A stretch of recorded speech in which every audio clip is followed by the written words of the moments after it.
ready to I was go. just like, Sarah will be right back, whatever. I don't know how anything works, as you know. I mean, yeah, I said that we were going live. I meant like when I got back. So, hello, Yeah. friends. Anna was running the show while I was in the bathroom. Although we I didn't. was practicing. Do you want to lead into why you're practicing? That's like a perfect segue Oh, no, into. I was You just want to like, I didn't realize it wasn't live, so I was practicing, but actually I thought it was live, so. yeah. But So I should be practicing. I'll go ahead and segue right there, I guess. Why not? You gave me a chance. Because officially excited to announce that I am doing a podcast that's starting. We're going to be launching episodes, I think, this week. With Ken Gaetano, the Hustle Bee, and Glenn Zubia Jr., the Hustler Hacks. And so, yes, they are both technically sneakerheads, but actually, little known fact, Glenn started out as a thrifter, and he is a thrifter at heart. So we have really fun conversations, though, outside just the realm of sneakers, but just about selling in general. And it's called the Seller Club Podcast. So come find us. We're on Spotify and Apple, I think already. Our first episode is up. And we have an Instagram that you can go follow if you want to hear updates and, keep track of what's going on. But we're just about to launch it. So this is kind of a sneak peek. We haven't officially made any kind of a push or announced it anywhere else. So you heard it here first. exclusive. But it's And exciting. we might have them on sometime.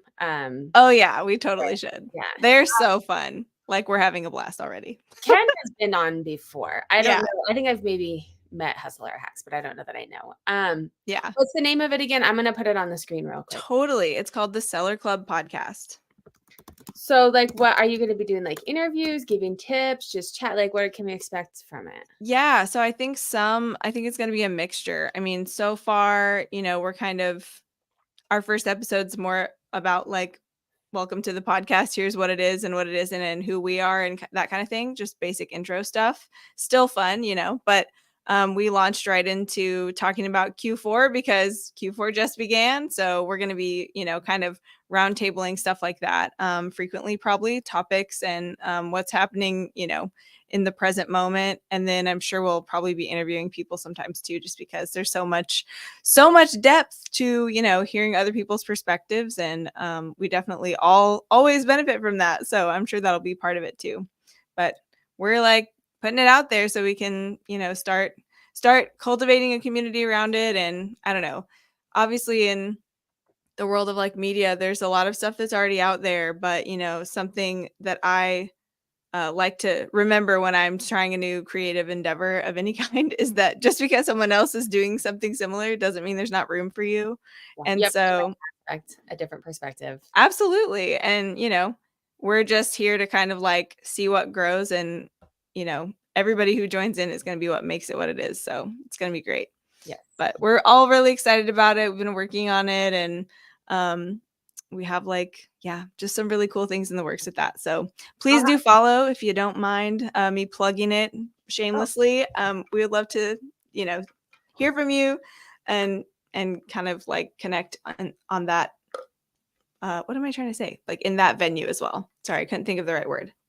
And I will, it's not currently, so if you're watching this live, it is not down in the description, but I will go back after this for if you're watching this in the recording or you want to come back, and I'll put links down below for the podcast. Totally. Well, thank you so much for that, Sarah.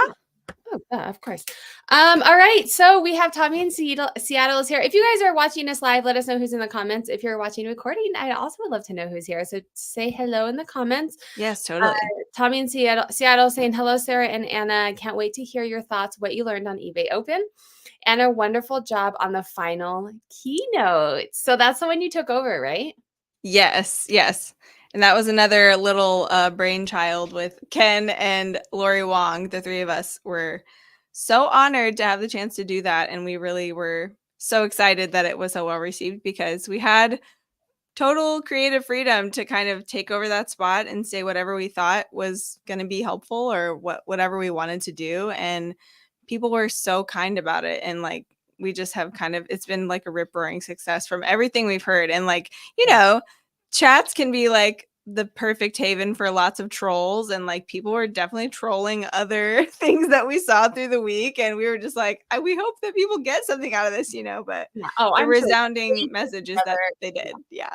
the 3 of you together, I'm sure. I have not, I went to the first day, and then the Yes. second and third day, I had other engagements, which is kind of the hard part with having it virtual is then you're not Yeah. dedicated and something came up and I was like, "Oh, yeah, I'm gonna do that," and then I didn't. So, I Yeah. would also love to hear your takeaway. You're like, "What happened?" I mean, I feel like the first keynote kinda sets the tone for it, and Yeah. I think I heard the word magical, like, maybe 150 times. Yeah. Was that, like, the theme for the whole week? Like, AI, I magical, we're doing mean, all of these really cool things in the background? it kind of was, but and, like, the AI stuff is cool, and I actually am genuinely excited about it, but I feel like there are some other updates that were, like, way more exciting to me, Like what? that were not necessarily under the magical umbrella that was, like, for that, but I do think that, I think they just people. have, like, a word, so, like, every time you heard it, it was like, "Ooh." Oh, yeah. Well, and I think that's intentional. I mean, I don't know this for a fact, but I think a lot of people are pretty intimidated by AI or like weirded out by it. And so I think that, eBay is really trying to communicate like we're not using it in any scary way. We're using it in like helpful ways that makes it seem magical, right? Like this is a pretty like appealing word, appealing way to describe what happens, but instead And of like honestly, stuff creep. that they've been doing forever. Like, they've been auto-populating our item specifics for, like, as long as I've been on eBay, and Yeah. that's AI. They're just, like, taking Yeah. it up a notch, and Right. it does seem scary. It does seem like, I understand, like, why that's the perception, I guess, of, like, this is weird. It's like we're interacting with it more now directly, like, telling it to, like, write a description or, and it feels more like it's almost more similar to a bot or a chat bot or, like, a human element, a personality, and, like, that's okay too, like, that's just part of it, like, Yeah. that's just Well, and one way that it can be used. in the media, I think it's getting a little bit more, Yeah. exposure, and there are negative articles like, "Oh my god, it's gonna take over the world," and yeah, Oh, right. it might eventually, but, like, right now, that's not what eBay's doing. Right now, it's gonna make your descriptions easier. Right. Which Although I thought it was interesting, and tell me if they talked more about this, but I thought it uh-huh. was interesting because it does, right? Like, it writes your description now, but Yeah. then also eBay has said for years that the description doesn't mean anything. And so I'm I like, know. "You're gonna use the, AI, why was that the first not the first, but, like, why is that the one thing that you're, like, pushing and saying, and one of the big things that it like, even above it, it's like, "Oh, try our new AI," whatever, but Yeah. eBay has said that no one pays attention to the description, it doesn't matter, it doesn't need to be, like, this wordy, lengthy thing, and then they're like, Yeah. "We're gonna do that for you." Well, and I don't think I came away with, like, a really solid explanation of, like, why this is, but I did hear it explicitly mentioned that, like, having a description that has more keywords and phrases in it does help you appear on maybe external search. There was some component of, like, your items showing up in front of the right people Yeah. that description actually does factor in. I think from a buyer behavior standpoint, though, like in my store, it's like, 2/3 of my buyers shop on mobile and they're probably not even looking at the description at all. Right. But as far as it's more of like, I don't even want to say an algorithm thing, but like it's more of a placement thing, I think. Yeah. So, and I want to find out more about that, but I know that there in some of the discussion of that feature, there was kind of like at least a one liner explanation of like why this matters. Cause yeah, you're right. Like definitely from a buyer behavior perspective, it seems like we're kind of phasing that out and there's no point. And like I've never done literally in almost 7 years, I've never done any kind of description besides like copy paste the title so that it's not blank. Right. So Well, yeah, so and as it's more interesting. people move to mobile, they have told us more and more, not just them, but just in general, Yeah, like, yeah. do it less and less because, like, it's itty bitty. No one's, like, looking through Yeah. and some of their updates too, I don't know if you guys they released it for eBay Open and the seller update, but I noticed it, like, a couple months ago. But it has, like, that quick look or quick whatever it is. Oh, yeah.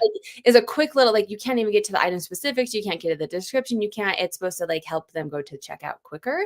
Yeah. Like, they're cutting out all of that, but then they're like and then add in this big, long description. I don't know, it seems Yeah. weird. It is. It seems like a little whiplashy, but I feel like there's just some nuance to, like, the purposes that those pieces of advice are serving, and so it's like but we don't have I feel like we don't have a super clear explanation of what those nuances exactly are, so it's hard to know exactly how to apply it or like decide about it. So I've just been trying it. Oh, and it's only in mobile right now too. The AI description, like making it is the button for it is only in mobile, I think. Oh, So if you don't look at your drafts or your listings in mobile, you're not going to see got it. it probably. But I just noticed, so Tommy in Seattle said for new sellers, AI is an INAD waiting to happen if they don't edit it. Totally agree with that. It's just Oh, real what's quick good for about it. Oh, new go ahead. people, and IDAT is item not as described. Oh, yeah. For For the reference. new people who are at the most risk for that Yes, in right. this scenario. Know what Yeah. I'm referring to. Go ahead. Yeah, you cannot just trust it to get everything right. Like I had just something the other day. It was a pair of shoes and it was Vans. And so I put like the men's size and the women's size. For some reason, the like in the item specifics and everything, but for some reason the AI took it to be the men's size and the UK size. And I was like, well, that's not right at all. So Oh, like you have to glance through it at least and like make sure. Also, sometimes I mean, and I'm sure that as with any AI thing, like the more it iterates, the cleaner it will get, right? Like that's why using it is helpful to like actually make the product better. But like um sometimes the second paragraph is just like this fabulous item is in the department of women and the brand of blah blah blah. And like it's just like pointless drivel. But usually what I've noticed is the first paragraph has the most actual important information and it's organized in a helpful way where it's like, okay, yeah, this is kind of like helping this potential buyer like see the vision of this thing and like understand it as like an artifact in their life potentially, right? And then the second paragraph is kind of like, here's some other bits of information we have and we're going to string them together. So hopefully that will change over time, but often I will just totally delete like the second chunk of information. well, and so then I'm wondering like how much quicker it actually is if it's doing Yeah. it, and then you're going to have to go in and check and see if it's Yeah. accurate. And then like let's say you're someone that's new, right? It's giving you a Yeah. bunch of stuff and you just assume that it's right and then it's not item as described. Ooh, I just thought of a great idea that I'm literally going to tell eBay. I think it'd be really cool if you could choose a level of granularity for the AI to do in your listings. Like if you want a bigger paragraph, you should be able to do like small, medium, large. Like what's the bare bones description? What's Yeah. a more flowery description? And what's the like, here's my 1-page description from my retail website. You know what I mean? Like Well, and I think like levels. for myself, a lot of it's kind of fluff because it's women's fashion. So it's like, Yeah. this would be, and I'm like, I mean, I did it for Poshmark for a little bit, but even on there, Yeah. I don't think people really care. I did just look this up real quickly while you were Oh, talking good. because someone else had asked too. So is the AI, you had mentioned it, is the AI background in desk? Oh, that's not what they asked. Hold on. Oh, the background. The background. Okay. So the listing, I just went and looked up and that is only on, mobile because I just Yes, the looked up, pulled up the description. listing on, but I think Yeah. we're gonna move it over. So with the background though, On I desk. have noticed, I think it is, but they're two different tools and the AI background removal in the mobile is way better than it used to be. I don't know if it's way better than the desktop version, but It's still better than the desktop it is still better. Okay.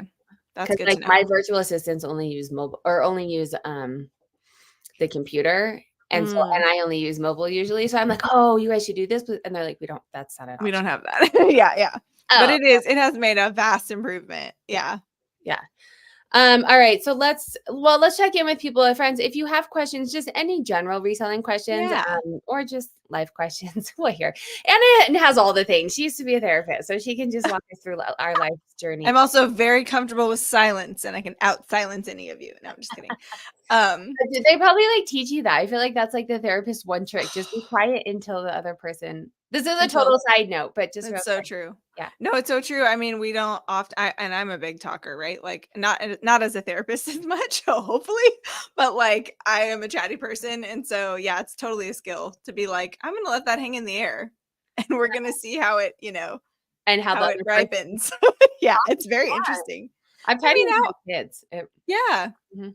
Like how often do we actually give ourselves a moment to like sit with what was just said, like sometimes it has kind of some shockwave impacts that we would totally miss when we just move on. So Yeah. What's yeah. interesting, kind of related, but not really. When I was going to school to be a teacher, one of the things that I remember them saying is that we don't tend to give kids enough time to think through their answer. Yeah. And so it's something, and it's helped in raising kids too, is like you ask them a question, and sometimes if they don't answer, we are immediately like, why aren't you listening? Why aren't you doing what I'm, and they're like actually sitting there like They're contemplating like, and I'm thinking processing. Yeah. great. And we're like, why don't you know this right away? Because it's something that we already know. And they're actually thinking through it. So Yeah. feel free, all the questions that you guys have. I think probably the majority of today we're gonna talk about eBay Open just because it just happened. Yeah, it just And that's happened. to share. Do we have questions? One more question and then we'll get to some of my Oh, thoughts. yeah. My Yes. thing on the topic is if eBay knows people don't read descriptions, then why have AI write out the whole story? Agree. Yes.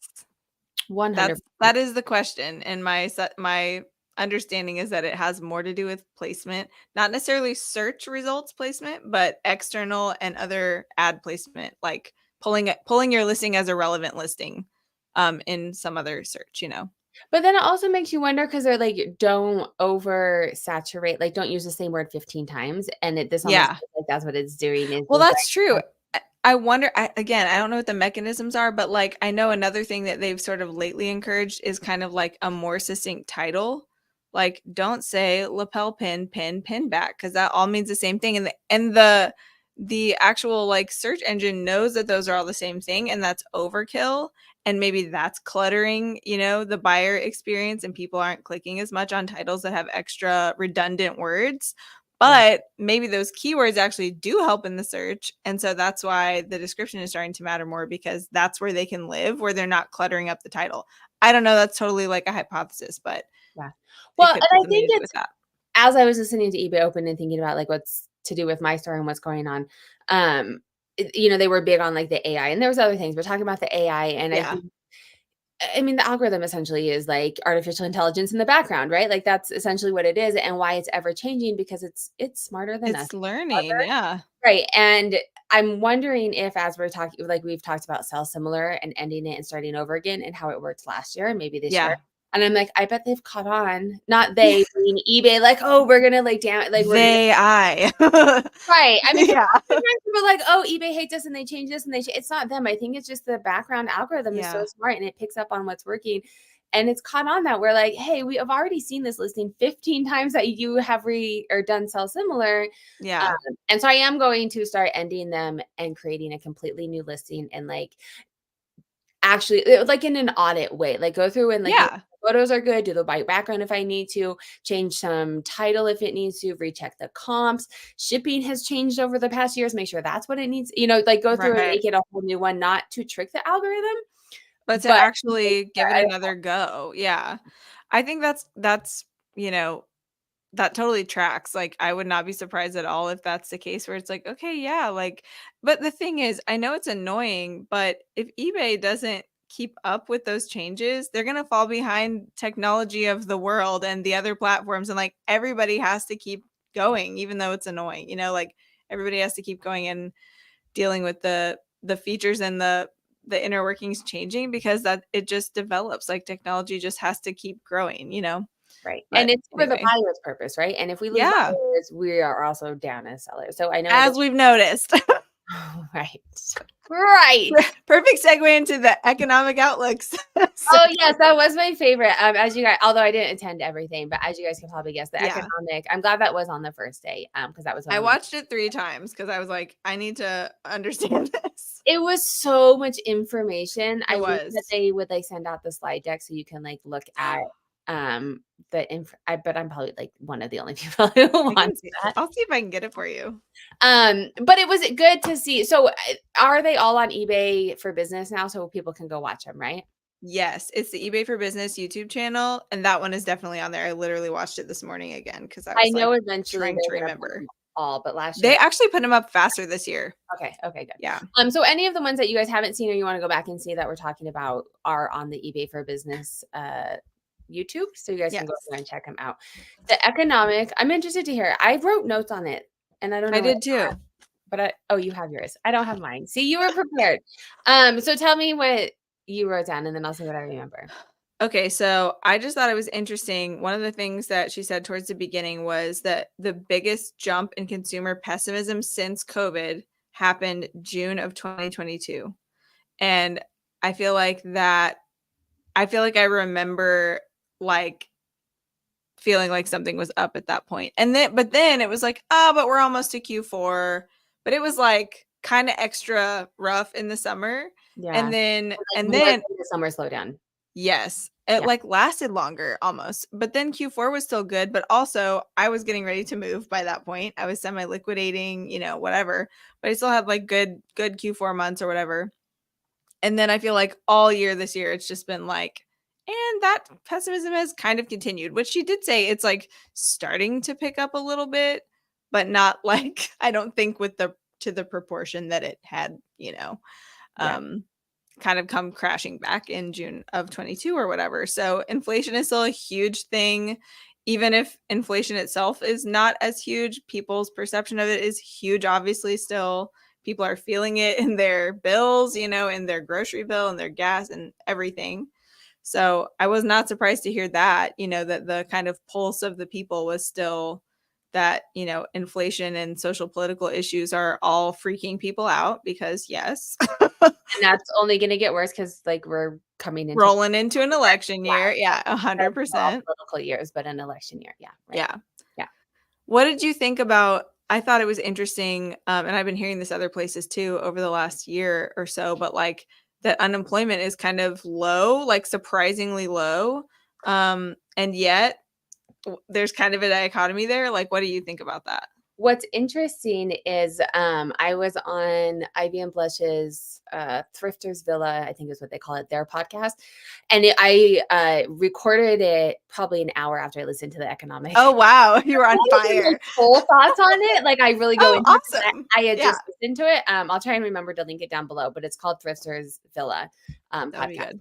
And so we were talking about it. And what's funny is she works for the unemployment office right. So I had mentioned the unemployment and she's like, well, what's interesting about that is the numbers aren't so many people left. And she mentioned on this a little bit in the economic. So many people left the workforce. So it's not a true, I mean, it's true in the amount of people who are unemployed, but comparing it to the previous time period when there were more people in the workforce and weren't forced to leave. Do you know what I mean? So like it's low, but it's not, she was saying like, it's not necessarily accurate to be comparing to other. Right. Well, without like adjusting for that, right? Because like also, why are so many of those people, she also mentioned this in the economic outlook presentation, like why are so many people wanting to rejoin the workforce after they did like leave it during COVID? And a lot of people thought, okay, well, I'm just going to retire a couple years early or whatever. Like this is a nightmare, but then now inflation's kicking everyone's butts and people are going like, well, I guess I need to go back to work. And so to me, it sounds like, and this maybe is a negative outlook, and I'm certainly no economist, but apparently, allegedly, right, people have more cash on hand and a lot of people, and yet also a lot of people are looking to get back into the workforce. Unemployment's low, but like you just said, that's like, it's kind of apples and oranges because of the whole thing that happened with the labor force during COVID. Right. So people technically who are not in the workforce are now classified as not, and they're not unemployed, but if they're trying to get back into the workforce, then they should be kind of counted as that. Right. Because they want to be employed. But it's like a lot of people are saving money and or working jobs and making money, but it's either not enough or they're afraid it's not going to be enough. What I found super interesting was the split outs when they did the generations. Yes. And how they're spending. So like I'm technically a millennial age-wise. Same. I'm an elder millennial. Yeah. Yeah. And my husband's like right on the cusp too. So depending on what you're talking about, like I fit a little bit more in. And we're millennials, we have kids, we have family and whatever. And it was interesting is we're still spending. Not like I'm still spending, but like which is interesting because if you think about what's driving most of the economy, like the boomers are retired and they're just spending what they have. They don't really drive the economy. And then the younger kids, they're in college, maybe living with their parents typically. So like I thought that was really interesting that we weren't necessarily, I keep saying we, but like that generation. Yeah, that segment of the population for sure. And it's like, okay, well, that's interesting too, because if you have a choice between listing something that's going to appeal more to a millennial or appeal more to a boomer or a Gen Z, maybe you're picking the millennial stuff. Like, Well, yeah. and we talked about like what someone had asked. I loved the live Q&A at the end. Yeah, it was It was great. so good because then people would ask questions that she was able to clarify. And so Yeah. someone asked like, what are the millennials spending money on? Because obviously that's what we want to know. Like, what should we be sourcing and selling? And she was saying like travel. So if you have Yeah. around travel and I was thinking this and I'm like, what do we spend our money on? Food, gas. But Yeah, like the basics, yeah. yeah, leisurely type stuff. I'm like kids, extracurricular sports For and sure. clubs and all of that kind of stuff. Oh, And Gen X counts too. Sorry, I didn't mention them. Someone just said Gen X counts too. I get them all confused because I we're do too. millennials, and then everyone else is like Gen X, Gen I Y. know they have like, yeah, Yeah. it's confusing. There was something else that I wrote. So Ken is saying that and I don't know if this was the economic one or probably in the categories they had mentioned it, Oh yeah, but probably. someone was saying somewhere I saw that fashion was up by 20 to 30%, and everyone was like, "Oh, yay." But here's the thing, because I was like, "Oh, that is good, like, fashion is up," but no one clarified it. If you look on eBay, the amount of listings this year compared to the amount of listings last year is up, like, 400%. Right. So there's way So more competition. right, sales are up, but there's way more people that it's being distributed across because my sales are up. Anyone else I talk to in fashion, their sales are not up. I think there's just way more people, and so eBay's are up, but then those of us have been doing it for a while are not up. And it's interesting that sneakers is down because that sneakers is like a huge driver in the I eBay know, things. but, like, I bet I'm sure Ken could speak to this too, but, like, the whole thing they talked about trading down, so, like, maybe more people are buying used, they're delaying their purchases, they're buying fewer units, instead of getting, like, 10 amazing pairs of sneakers or only getting 9, for example. Did you But go did you go to the Gen Z talk? Because that was another one I wanted to hear about. yes, I did it was a panel. It was good. I would think they're kind of a driver because they're much more like, I will buy from a person if they're sustainable. I will Right, buy one item and make sure that it lasts me a lot. Like, they're more totally. worried about that than older generations. They are. Yeah, they definitely are. Well, and like millennials, if you just think about the phase of life, a lot of millennials are in the phase of life where they have kids and they're, full-time these are their working years where they're making their most money and they're having the most expenses and they're, you know, doing stuff like that costs money. So I mean, even if it's not a convenient time, like it's the phase of life where you have to spend money on stuff. So they are, Right. but I think But I everyone else has a little more like wiggle room to just opt out and like trade down, like you said. yeah. But Well, and we're also I wasn't necessarily raised this way, but as much as like the generation was, is like we had things like our parents would give us things because they didn't have them and we had everything that yeah, we wanted and we got a gold trophy for not trying. I like this is a very generalization. Um, but those come from a reason, right? And yeah, I think some of it is that's where a lot of our spending habits come from. Like I worked hard, I deserve to buy myself something. yeah, totally. Want to treat yourself, which is also part of what she talked about. People like, wanting to reward themselves. So, which What's I understand. interesting that I found with the millennials and Gen Z, I guess too, right? Is and she mentioned it kind of at the end that she's watching it as well as student loans are having to come back, right? So we talked about this on the Thrifters Villa podcast. We talked a lot about the economy and what's going on right now. Yeah. But the people who are spending now are now, what are we in October? So next month we're starting to get student loans again. And next month we have to start paying them. So Oh, it's this month for me. It is in 7 days. oh, I thought it was like you got the bill this month and then you didn't have to start paying till. Okay, It so was September, and then you have to start paying in October. okay. At least that's what my loan servicer is Well, doing. either way, right before Q4. It's so fun. Oh, it's the best, let me tell you. Right. No, This is actually go ahead. oh, no, go ahead. We're both gonna take a drink instead. Stare down. It's a drink off. Yes. What is interesting is that so not only were we getting child tax credits and stimulus and all of this, and Yeah. then now it's like, well, inflation's sky high, and the people that were spending and putting, the millennials that were like, oh, we'll treat ourselves and we'll go on vacations, and we're the ones who are now like, oh, we have Oh, $500 a hundreds. month again. Right, and we're not talking a $30 bill that's coming in. Most of our student loans Oh, are like yeah. ours was our second highest next to our mortgage. Yep, same. Always has been. Right. always has been. And yeah, I could go on like such a tangent about that. I won't today, but I will say, I'm still in the kind of like post moving recovery, trying to get the momentum going back into my store, listing a whole bunch more new stuff again consistently, which I think is helping. And also it helps hopefully that it's about to be Q4, knock on wood. But once things are back to normal in that regard, like on my end, just my own personal behavior as a seller, like I really want to have a goal for myself in 2024 to like try to just pay mine off, like just absolutely blaze through and pay it off because I'm so tired of it. And the student, I don't know your situation, but for us, the student interest rate, can't talk. Yeah. Do you know Yeah. what I'm trying to say? Yes, I do. I'm smart, I promise. It's a Friday. It's very The Friday. rate, yeah, it was like 2.5 times what our interest rate on our house was. Yep. So we actually ended up like consolidating it and then taking equity out and paying those off and then just having Yeah. more of a house loan, which I am not like an advisor, don't necessarily do everything, but But you're like finding a way to like work it out better. Yeah. I mean, I long get term, that. we're paying less because of that, and we also needed to upgrade and everything. So we're actually not having student loans come in. If Yeah. we were, it would be rough. We both went to like Yeah. mediocre schools, and our student loans are just outrageous. It's Yeah. rough. Mine were too. And so if you guys don't know Glenn from the Hustler Hacks, he kind of has a cool like claim to fame about paying off his student loans with his reselling business. Like that kind of like put him on the map, I think. I don't know, Ken, you can clarify that if you're still here. But I know it was like when Ken first heard about him, that's what he first found was an article about Glenn and how he paid off his student loans with his reselling business.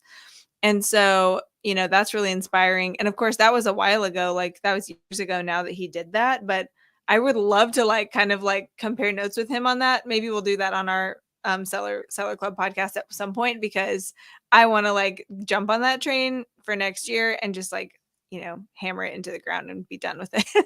So honestly, that was my goal long ago when I first started eBay as a part-time thing. But then I ended up making the decision of I want to actually close my practice and this now has to replace my full-time income.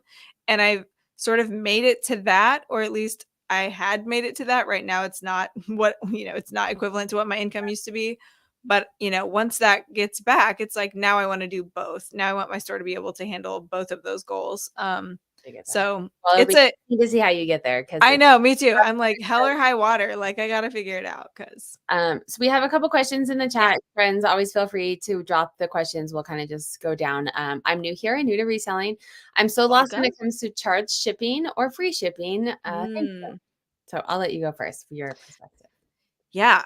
Well, I would say if you're leery about free shipping, don't do it to begin with because I feel comfortable with it in some scenarios now because I just like inherently know about shipping. And so I know about how much things are going to cost with different services and different dimensional weight. Like that's all like burned into my brain at this point. So I think if you're concerned about it, measure and do calculated shipping. Put your dimensional weight, which length, width, height, and the weight into your listings and let the buyer cover that.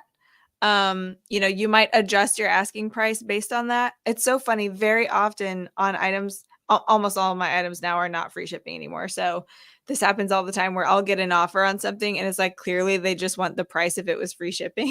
It's like the exact amount that would be like shipping. Oh, I wonder because sometimes I'll get an offer and it's like $12.39. And I'm yes, I bet you anything. That's what it is. okay. They're like, I don't want to have to pay for the ship, which is so funny. But anyway, like, yeah. So I would just say, for almost anything at this point, you can send it USPS Ground Advantage.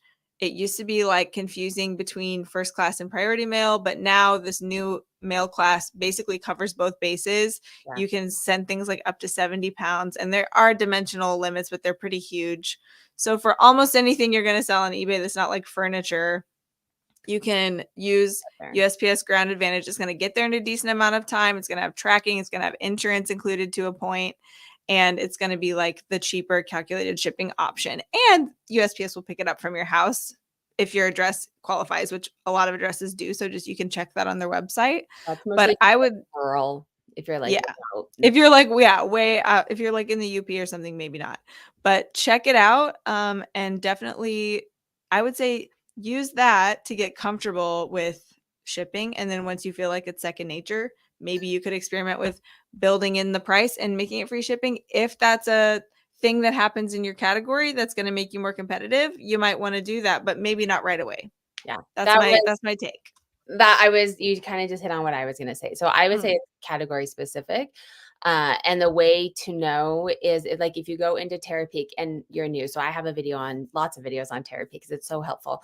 Yes. But if you go into Terapeak and you can look up like a women's top or something, and it'll tell Yeah. you the percentage of people in in that category that do free shipping, and then it'll also tell you the average shipping cost.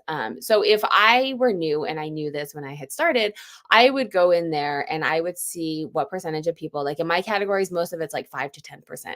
So that's telling me most of the people in my category, free shipping is not going to be an indicator for someone to buy that item. Most of my competition's not doing it. Now, if you went in and it was like 90% of the people in that category do free shipping, I would do free shipping and figure out how to make it into my business model because that's my competition, right? Right. And if you can't figure out how to do it, then find a different category because you're not going to that's your competition. Yeah. And then I would go in and so like for me, I'd say, hey, I'm not going to do free shipping because there's not enough people in my category that do it. And then I would look at the average shipping cost for a women's top. I would start there and charge that because that's or I would probably charge that minus like 10 cents or something, right? Like just to get the edge to get rolling. And then you may lose some, you may win some, and you may figure out what to work, but that's going to help you get sales because that's what your competition is like. That's the average cost for competition.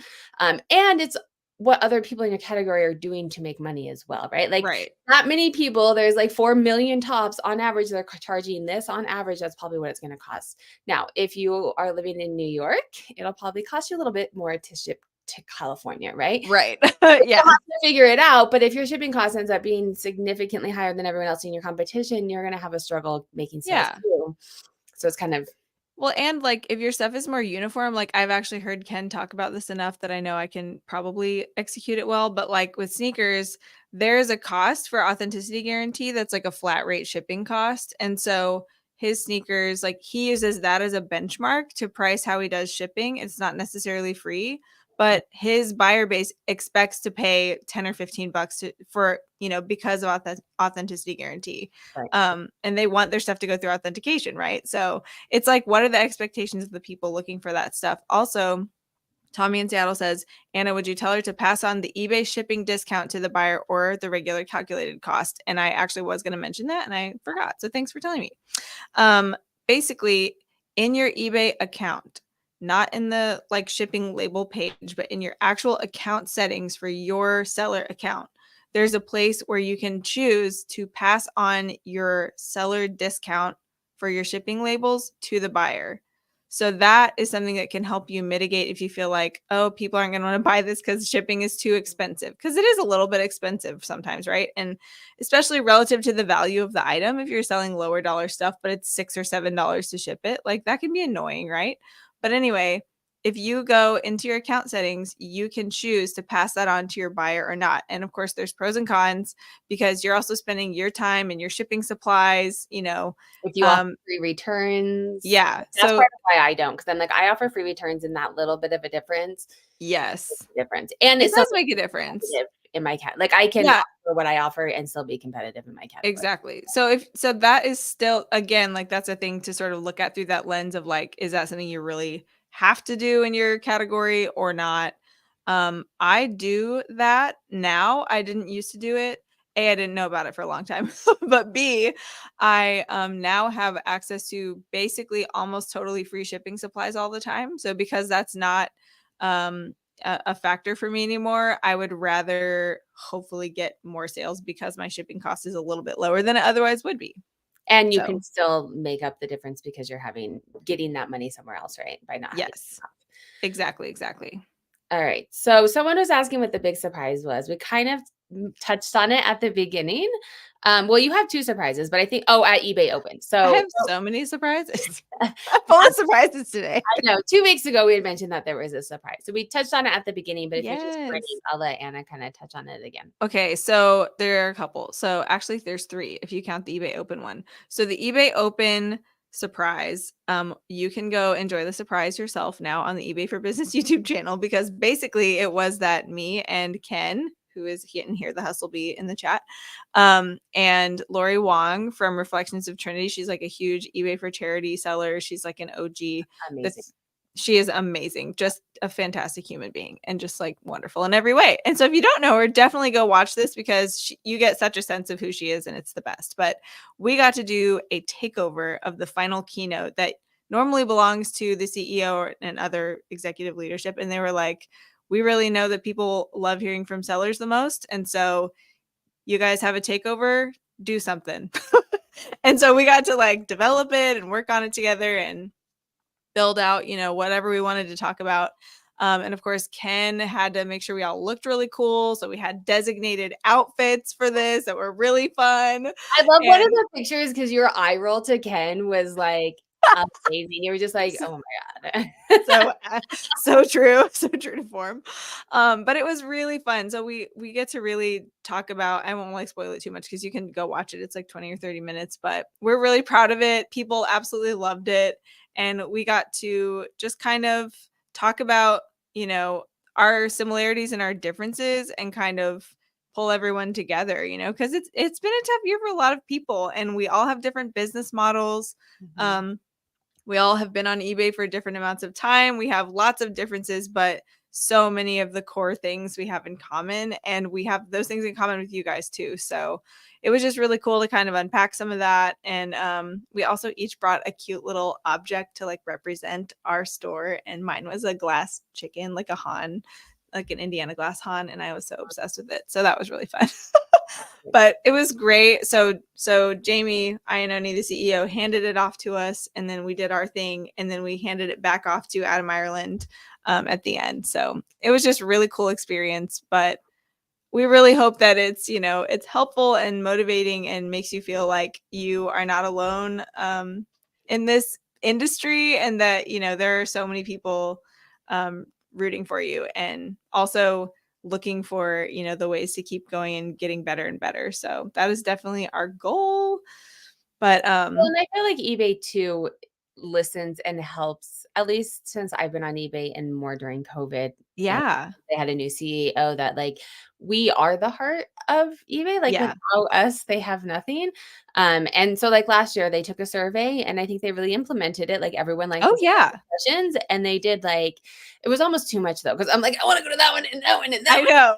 That one and I'm that still like catching up watching ones that were like airing at the same time as mine, where I had to be on my live chat and I couldn't go watch someone else's or whatever. But yeah. So we'll get to questions in a minute, but so what are your top ones that you've watched so far that you, Ooh, okay. besides So yours, far, of course.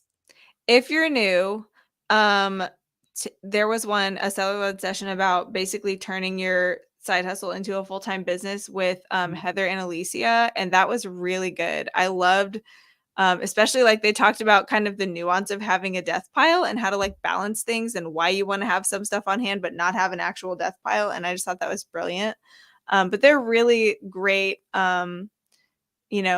great like nuts and bolts of like, how do you think of this as a business if you're going to replace your income, or if you're going to make a transition and work from home. Like they really address a lot of elements. So if you're newer, I would say totally watch theirs. It was really good. Oh man, whose else did I watch? Mama Breaks did that's her card breaking name. Her name is Stephanie Garcia actually, but I like Mama Breaks, so I just call her that. Well, But you'll find her that way too, right? yeah. I'm sure that's her handle and everything. But hers was really good. It was about social media, and kind of like, but more than social media alone, it was also about kind of connecting with your buyers. And so I had some really good insights that I gathered from that one too. Have you And did your socials on eBay yet? Because you're getting more on social media now. Have you done it on eBay? how do you do that? So that's a Maybe not. no. Have I? You can connect your socials on. Oh, yes. Did I connect them? Yeah, I did connect them. I actually made a post and I was like, okay, that's all. Yeah. But I made a post today too, or this week today too, because I'm like, I haven't actually done this yet. And I feel like I should try yeah, it before I. which it was cool. I was like, I wish I could do So more with it or put it in my story. yes, But my story. So I actually made the post because I don't like if you look at my wall is not, and my social media in general is not sharing my store. It's teaching people to resell, it's teaching yeah, analytics, right? So like that's not uh and it's just a post. And I'm like, if you know anything about social media, like posts are so last season that you yeah, need to be doing like reels or like even like yeah. I would post it to my story. So I actually posted it to my wall and then hid it from my wall and just put it on my stories with the link. Oh, yeah. Um, but then that was Smart. like a lot of extra time. Sorry. That was a sidetrack, but I know that they added that this year and then they kind of were pushing it. Yes. Well, and I like very recently connected all my accounts. So when you first asked me that, I was like, what? But then I remembered, like, yes, I did do that. It's just like I haven't done much with it yet. But anyway, very interesting though that like that's interesting that that's a thing now. Another thing I wanted to ask you about. Oh, I didn't give you three. But you Okay, don't I have guess I'll to do I'll, three. I'll shamelessly plug my own. I also had a seller led session that was about Return sourcing. on investment, right? Yeah, higher ROI inventory, which I'm definitely trying to take my own medicine on that one, but I loved putting that presentation together and I think it turned out really good and I'm proud of it. So Yeah. feel free to check it out. And I But don't know, I haven't watched it yet. I'm so behind on everything. But October is stupid busy for us, just oh personally. yeah, it's all the birthdays and yeah. Yeah, and then we have like conferences are in October, and then all my kids are neurodiverse, so it's like IEP meetings and ALP meetings and 504 like Yeah. it's just a lot. Um, what's interesting though is you mentioned like a higher return on investment, increasing, and Hustle Bee saying we had our best year this year because we lowered our ASP. Yeah.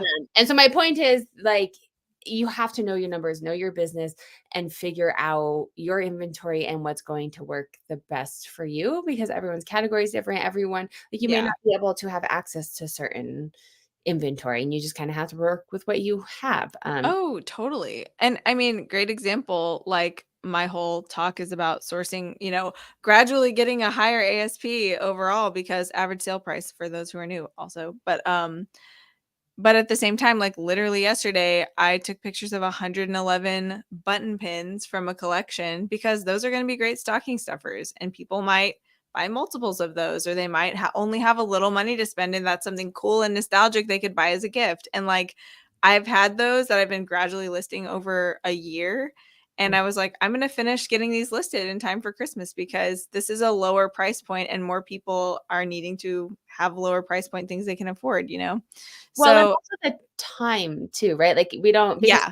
time is free essentially, right? But there's only so much of it and you have to like factor it in when you're doing things. Yeah. And I've never listed a pin, but I would imagine taking a picture of a pin and listing it is probably significantly Oh, it's so faster fast. than like one of your big crazy antique things that you Absolutely. sell. So you probably cranked through them really quickly to where you Yeah. could sell it for $20, but you did 100 of them in 2 hours or whatever it was. Yeah, Like, exactly. That's exactly how it is. And so it's like worth it to just put in those couple of hours, blitz through it up front. And then like I think I made a little reel about it yesterday just because I was curious to look back at my own numbers. But I've started listing this collection a year ago and I've made over $1,200 selling about 101 of them.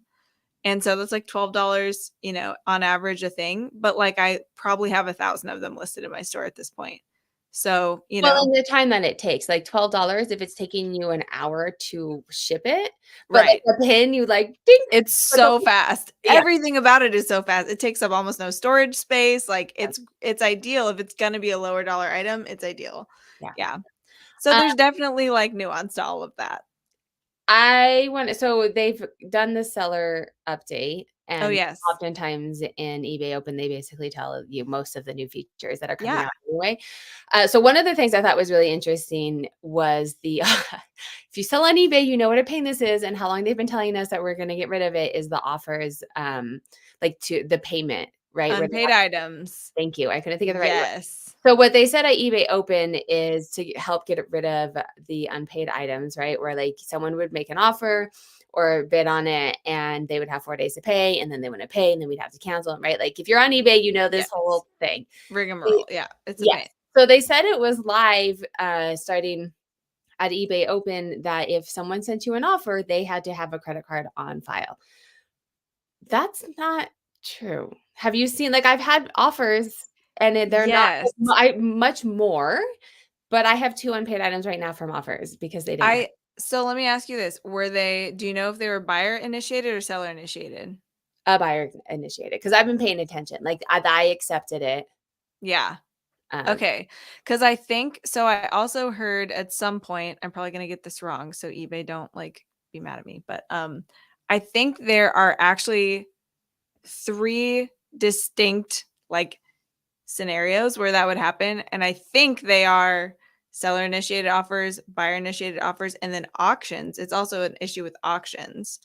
Buyers not having to pay right away or not having the credit card on file or whatever. And I believe that one of those 3, it's already done across the board and they're still working on putting it in the other 2. yeah, I and think. that's kind of what I heard too. And I heard it as if they sent you an offer, they had to have it in because Okay. if you send them an offer, they just have to accept it. Like there's, Right. I guess they could make you have to put a credit card in before you could accept it. Like the button wouldn't be blue. Is it blue? Um, it was just interesting because it's definitely a significantly higher rate of people who I get. A lot of my sales are from offers, Yeah. especially now if I'm like, they have to pay right away. Okay. I'm not willing to counter it because then Yeah. I'm like, oh, right. But I'm willing to counter if I'm like, you're not going to pay for 4 days anyways. And you probably I won't mean, yeah. Think like, it over, like. right. Oh, Ken says buyer initiated is 100% rolled out, excludes international though. Oh, so Okay, great. maybe they're Thanks in. for having the actual information, Ken. I appreciate that. I'm I'm like, there's this thing about this thing. right. Neither one of us. Well, so maybe I'll look now. Maybe they are international. I've just Oh, been could keeping be. an eye on it. Yeah. What I'm Yeah. trying to think what other new features or other new Okay, and I other have a question for you. And then also, I did want to plug just really fast as a yeah, total disruption, yeah. but I told you guys a couple weeks ago I was not going to Boss Are you Reseller going? Remix, and I'm going. Anna? It just happened. So I'm going and I am gonna be there doing something for eBay. So I'm just going to tease that and hopefully I'll see a lot of you guys there, but not I know. So I was asked to speak at Boss. Sarah. Yes. And like in the spring I was asked and I was like, sure, whatever, it's the fall, I'll figure it out then. Yeah. And then And life then this year's been insane. Yeah. happens, like honestly, financially, because they don't pay for them to go, which I Yeah. totally understand because it's like seller put on and everything. Yeah. Just like with how the business is going on, like financially, this just doesn't, especially because I was supposed to talk about like how to make it through hard times in your numbers. And I'm like, I like when my numbers are this bad, taking money out to go on a vacation, I would not recommend. So I feel like I should not go speak on this if I'm doing it. But now I'm 100%. super bummed that I'm really sorry. But I'm also really excited because I was already like, well, I'll get like a virtual ticket, but it's not the same. Like it's not the same as being yeah, there. And I've never gone. So anyway, Vegas I'm or huh? Boss Reseller. You've never been to Vegas or to Oh, Boss Boss. I've Reseller? been to Vegas. Oh, I I was was like, actually just "Oh in my Vegas god." in February and it was the best. Oh, But I Tommy in Seattle says, "Yay, I'll get to meet you." Tommy, let's meet up and let's talk about what advanced things for advanced sellers you would want to see at eBay Open. Like start thinking about it because we should have a conversation. I'm very curious to hear. 'cause eBay Um will be there too, right? yeah, eBay's going to be there in force. They're sponsoring it. Yeah. And so, but I would just love to like hear your thoughts about it and spitball with you because I've had the same thought and I have a lot of ideas for what I would like to see happen. And so I just want to see if we come up with some good stuff together. So let's talk about it All in right. Vegas. I'm so bummed. Yay. I know, I'm So sorry. we have a few minutes before Bittersweet. I hop off and grab kids. So if you have any last minute questions, we had people asking, do you use yep, I tell you, do you use There it is. auctions more than buy it now? No, I use no auctions ever. Actually, I only do buy it now. I only do it buy it now. I do add best offer, but I've started doing where I only add best offer after a month with no best offer. Oh, I have Just to best offer see. everything. Interesting. Yeah, I did for years and years, and I just kind of started doing that just to see if it would like, people, because I don't want my pricing to look entirely soft all the time. Well, right. So So I've wondered too, because I have best offer, and then yeah, like when you can send an offer, you can also click like they can counter offer. And I'm like, if yeah, you click this, then they're like, well, obviously she's willing to go lower because but yeah. I'm also like, it's so oversaturated that yes, I will take You're any. like, I probably am willing to go lower because I want to sell this crap. Yeah, And I also just am so not sick of crap. it. I'm like, I don't want. Yeah. We have a question. I have a product that sold on Oh. eBay and I'm still waiting for payment. Should I cancel or will that give me a negative impact on my eBay?